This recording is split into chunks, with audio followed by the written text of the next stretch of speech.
नमस्कार दोस्तों। क्या आपने डिजिटल अरेस्ट वर्ड सुना है अपनी लाइफ में?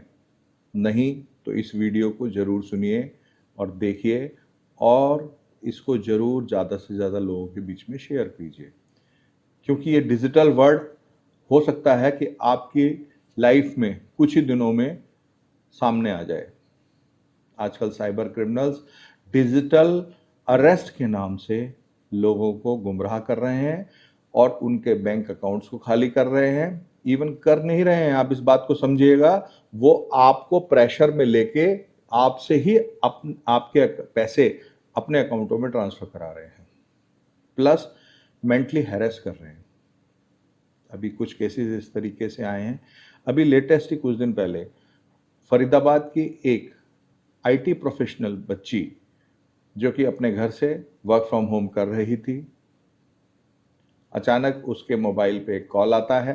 इसमें ये इनकी जो मोड ऑफ ऑपरेंडी है, इसमें कई तरीके के मोड ऑफ ऑपरेंडी है इस पर्टिकुलर टाइप के क्राइम के अंदर भी, लेकिन मैं एक केस आपके सामने शेयर करना चाहता हूँ। फरीदाबाद की एक बच्ची जो कि आईटी प्रोफेशनल थी, उसको एक कॉल आती है। उसके अंदर कहा जाता है कि हमें एक पैकेट कंबोडिया जा रहा है जिसके अंदर काफ़ी सारे पासपोर्ट्स हैं और कुछ पैन कार्ड्स हैं और क्रेडिट कार्ड्स हैं, जिसके लिए उसमें आपका आधार कार्ड लगा हुआ है। जब उस बच्ची ने कहा कि नहीं, मेरा तो ऐसा कोई लेना देना नहीं है किसी पैकेट से, तो उन्होंने एक कॉल दिखाने के लिए कॉल ट्रांसफ़र कर दिया लखनऊ। उन्होंने ऐसा बताया उनको कि ये लखनऊ साइबर सेल वाले इसको इन्वेस्टिगेट कर रहे हैं, तो आप इनसे बात कर लीजिए। जब वहाँ पे बात करते हैं तो बात करने के बाद उसको बताया जाता है कि भाई ऐसे ऐसे है और आपको अरेस्ट करने के लिए डॉक्यूमेंट्स तैयार किए जा रहे हैं, आप एक काम कीजिए, आप स्काइप पे आ जाइए। डिजिटल अरेस्ट आपको करना पड़ेगा।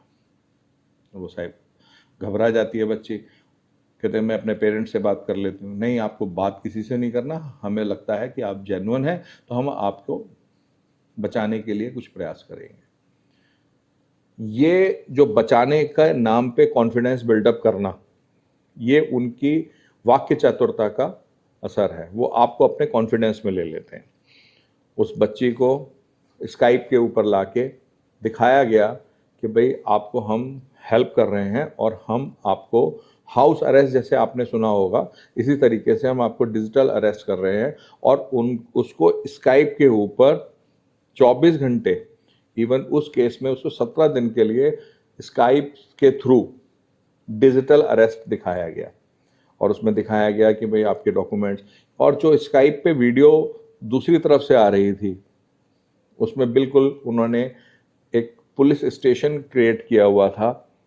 तो आपको इस बात का ध्यान रखना है कि कभी भी, पहले ये टर्मिनोलॉजी इस तरीके से भारत के संविधान में है नहीं, कोई भी आपको डिजिटल अरेस्ट नहीं कर सकता है। तो कभी भी इस तरीके के केसेस अगर आते हैं तो आपको अपने पेरेंट्स को इन्वॉल्व करना है। इस केस के अंदर उसको 17 दिन तक अरेस्ट करके दिखाया गया और उसको प्रेशराइज किया गया, बातों में इतना कॉन्फिडेंस के अंदर ले लिया कि उसने ना तो अपने पेरेंट्स को बताया, घर में रहते हुए उसने अपने ना पेरेंट्स को बताया, डर के मारे ना किसी को बताया। और उससे कहा गया कि हम आपकी बेल एप्लीकेशन मूव हुई है और 3.5 करोड़ रुपए का कोई स्कैंडल है जो कि मनी लॉन्ड्रिंग का है और ह्यूमन ट्रैफिकिंग का है, जिसके अंदर 3.5 करोड़ रुपए का करीब आपके नाम पे घोटाला हुआ है, मनी लॉन्ड्रिंग हुई है। तो आपका केस कल कोर्ट में लगेगा, कोर्ट के नाम से कि आपकी बेल एप्लीकेशन हम मूव करेंगे, जबकि बेल एप्लीकेशन पुलिस मूव नहीं करती है। इस बात को आप समझ लीजिए। उसके लिए आप ही को, अगर मान लीजिए कहीं आपका इन्वॉल्वमेंट है तो आप ही को आना पड़ेगा। उसमें बेल एप्लीकेशन के नाम पे उसको कहा गया कि जज कह रहे हैं कि 5% पैसा जमा कराना पड़ेगा, तो इट विल अराउंड करीब 15 लाख रुपए की उससे डिमांड की गई। उससे पहले उसके सारे डॉक्यूमेंट्स, बैंक स्टेटमेंट्स निकाल लिए, घर का इन और आउट देख लिया, ताकि सब चीज़ें क्या चल रही है।